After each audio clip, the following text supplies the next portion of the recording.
Welcome to Daily Dose of Reddit! This is your host, Captain Zach. And today, we are reading from r/ProRevenge!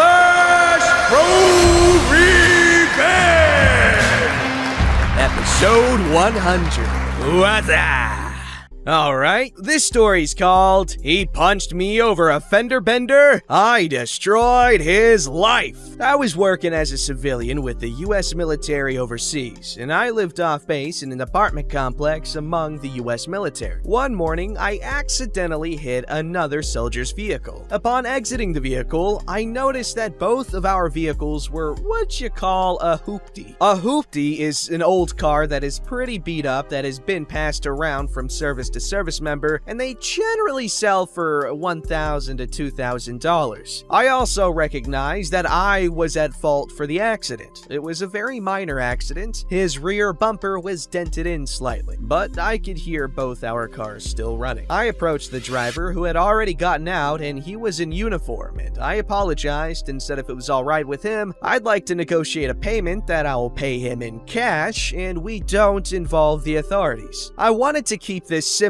I'll be honest, the accident was so minor, I honestly expected him to say, "Nah man, it's good." But even if he wanted some money, I'd have paid him. I've always been of the opinion, if you have a fender bender and can negotiate agreeable terms between both parties, it's best to not involve insurance or the police. He told me he wanted to call the police. I said we could call the police, or we could go on base together and I could give him $300. He said that wasn't enough, so I upped my offer to $500. He proceeded to punch me in the face. It was a sucker punch. He got into his car and took off, and in the process, nearly ran me over. Now, I had a black box in my car which recorded everything. I went to the Provost Marshal office on base, the police station, and reported the accident and the assault and showed the MP the footage, which they used his license plate to track him down. I was also asked if I wanted to involve the local authorities or press criminal charges off base. Honestly, I felt like the soldier would learn his lesson if I let UMCJ, the military court basically, handle this. And I said, not at this time. I was told it was an option. The end result was the soldier in question got 60 days of extra duty, reduction in rank, and forfeited a portion of his paycheck. Essentially, if he dealt with that, this would have been the end of the whole ordeal. Honestly, at this point, I assumed our little ordeal was over. Well, a few days after his punishment was decided on, which was not long after the incident itself, I was in the commissary, grocery store on base, shopping when the soldier who assaulted me saw me and began to insult me. I told him he needed to calm down, that he should learn his lesson. He told me I was a pusillanimous individual who didn't know how to take a punch. I reminded him that I held back on destroying his life. He told me he's already been punished and I can't touch him again. He left me be. A store employee witnessed the entire encounter and I got the employee's details and reported this interaction to his command. His commander told me he had been ordered to not interact with me and would take action. His commander also recommended I involve the local authorities since this soldier obviously isn't learning his lesson. So I did. I contacted an attorney. The attorney was unsure if we could successfully sue the soldier and said he would need a cash payment to take the case. Honestly, I was mad and I wanted to teach this guy a lesson. I agree, it was not cheap. To keep the story short, we ended up in a court off base. We presented our evidence. The soldier in question had decided to represent himself. Several times in court, he had outbursts. The judge ended up granting me a judgment of approximately $50,000 US. When the judgment was given, the soldier called the judge a son of a female dog, and that the army would cover for him. So the judge changed his judgment to $80,000, and the judge then asked me if I also wanted to press charges against the soldier in criminal court. Honestly, it was obvious the guy wasn't going to learn a lesson. I told the judge I wanted to pursue criminal charges in addition to the judgment. My lawyer later advised me that if I ever wanted to see the money, I should pursue an international international hold. With my judgment, it's likely that a judge would grant me an international hold. An international hold is basically where this soldier would not be allowed to leave the country until I was paid my $80,000. Also, he told me that, according to the agreement between the US military and the host country, the US military would honor the international hold. Basically, the US military would not protect him or move him out of country to avoid punishment. Honestly, by this point, I had paid my lawyer thousands of dollars, and I honestly didn't feel like paying thousands of dollars and getting nothing for it. So I said yes, I wanted to go forward with the international hold. About a month later, the international hold was granted. Take a shot every time I say international hold, starting 15 minutes ago.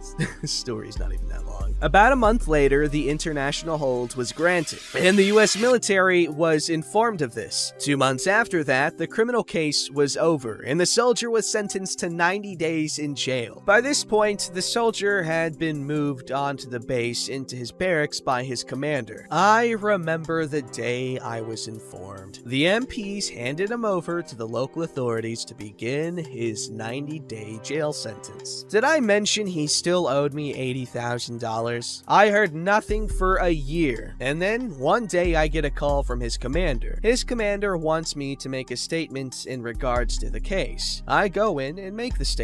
During the statement, I find out that the US military was in the process of chaptering the soldier out of the US military. The commander also informed me that he was close to coming up with the money to pay me so he could have the international hold lifted. The commander also asked me if my lawyer would be willing to make a statement. I contacted my lawyer, who also made a statement about the facts of the case. A few weeks later, his ex-wife contacted me. When this all started, I knew he was married, because his wife decided to divorce him. She informed me that his ex-husband had the money and needed the details on how to pay me. I provided her the details, and a few days later, I got the payments and contacted his ex-wife to inform her I had been paid. She then asked me to send a receipt so he could have the international hold lifted and return to the States. I asked her how he got the money. She said he maxed out his credits and also had family to help out. Also, during this conversation, I had found out the army had chaptered him out of the military. I sent her the receipt, and that was the last I ever heard from his side. Frequently asked questions. This post blew up. I turned off inbox replies because it was too much, so I felt like answering some common questions. Am I worried about the guy getting revenge on me? No, he's back in the States. I'm still overseas. He most likely has a criminal record, which means he wouldn't even be allowed past immigration. Plus, since then, I've taken a new job, moved, etc. Not connected to this incident, just how things are. Plus, this happened many years ago. The amount seems high? The actual amount was in foreign currency, and I rounded up and adjusted figures, but it was very high. I did suffer from a black eye, and his behavior after the fact didn't help. Also, this incident happened in an Asian country during a time period in which we had several other high-profile incidents with US service members screwing up. My incident was not high-profile at all, but that all played a role. Honestly, I expected around $15,000 to $20,000. Also, in this country, settlements for damages are based upon your ability to pay and tend to be on the higher side. I think the court also thought he was an American and could afford it. However, the amount even shocked my lawyer. Why did his commander recommend I take this to civil authorities? I got the feeling his commander was tired of this soldier. I suspect I wasn't the first incident. What country did this happen in? I don't wish to disclose that. However, several people in the comment section have guessed correctly. Actually, someone who is familiar with the incident PM'd me. So this blew up more than I intended. I will say this, it happened in Asia, in a country with a large troop presence. I'm not gonna guess, I'm stupid, but I'm gonna say it's probably somewhere in Asia, maybe on that one half, that one place with troops. Why did I go so far? Honestly, that was never my intention. In fact, I decided to report to the military instead of going straight to the local authorities because I figured doing so would allow us to deal with the issue in-house and his punishment would be limited. I was right. He didn't learn his lesson. However, once I got the local authorities and my lawyer involved, it turned into something I didn't expect. Also, by the time that dust had settled, I had paid my lawyer a significant sum of money, had to use up my vacation days. In total, this entire incident cost me many thousands of dollars in lawyer costs, vacation time, etc. etc. So I did want my money back at that point. Why did he get a jail sentence for simple assault? So in this country, they do not like to give suspended sentences to foreigners. I suspect a local national would have gotten a suspended sentence. I do have a local national friend who was involved in an assault many years ago, and he got a 90-day suspended sentence. However, my guess is the judge gave him jail time instead of a suspended sentence because he was a foreigner. However, I was not involved very much in the criminal case. Questions about his wife and ex-wife. Truth be told, I don't know much about this. I do not know if she was his ex-wife because of this or not. I also never saw his ex-wife in person. The only involvement I had with her at the very end. Wow, man. You know what? I appreciate the hesitant lashback because you really didn't want this guy to get screwed over because that's a good thing. You know, you really just wanted to keep it simple so, you know, everyone could just go about this, you know, as conveniently as possible. And then he had to get all handsy with you. And I get you, man. I get you. And I really appreciate the restraint. It's good that he's out of the military now because we don't need hotheads in there because, you know, you see where that leads. Who knows? There could be cyborgs in the military. We just don't know about it. I'm sorry. I watched that Joe Rogan podcast with Alex Jones, like the whole almost 5-hour long show. And just the goddamn elves, bro. They're a problem in the Elder Scrolls universe. They're a problem in this one. This story's called No Changes Can Be Made Without the Account Holder. Malicious Compliance thought this belonged here, and a power-tripping mod over there decided to remove the original post after breaking his own commenting rules and getting called out. Yikes. Oh, snap. Woo! Reddit tea over here. It just spilled, and I have electronics. It's a bad day. Whoa, shoot. Powering off. I'm sorry. A recent story reminded me of this act of malicious compliance by a family member. This family member's spouse was involved in an accident that left them critically injured. They were in the ICU for months and would face permanent disability upon returning home. They didn't want to leave their home. It was close to the best hospital in the region, and it was their forever home, so plans began to renovate it for accessibility. In addition to the renovations, a wheelchair van was going to be needed, along with other medical equipment for home use. As she worked on all of this, it was clear that large expenditures were going to be needed, and it was going to take time to draw money out of long-term savings and retirement accounts. So, she called the credit card companies to get their limit increased. Sadly, before the renovations were complete, her spouse passed away after almost 6 months of hospitalization and therapy. Now attention turned to final arrangements. The couple had always been frugal and maintained nearly perfect credit. All cards were being paid on time, and despite carrying a balance on some cards from the construction, demolition had already started, so renovations had to continue, but at a slower pace. Money was now coming in from those long-term savings. The problem is, one major credit card company refused to work with her. She tried to access the account and was told, "Sorry, I have to speak to the account holder." She explained that her spouse had passed away and she was wanting to pay what was left on the card. She also explained that she was an account holder. Evil Bank stated that she was not on the account. She was a mere card holder and she had no rights to the account. The person on the phone explained that her husband opened the account without her and just gave her the card. She just didn't understand how credit cards worked. This was a lie. The couple had always been joint account holders on everything since they were first married for exactly this reason. They had done extensive estate planning and made sure that all their assets were protected in trusts should the worst occur. They knew their kids would be cared for and their partner would be able to access everything. Also, she ran the couple's business for over a decade, navigating a sea of regulations, insurance company billing, and payroll, finances, taxes. Needless to say, she did not enjoy being condescended on. Or is it two?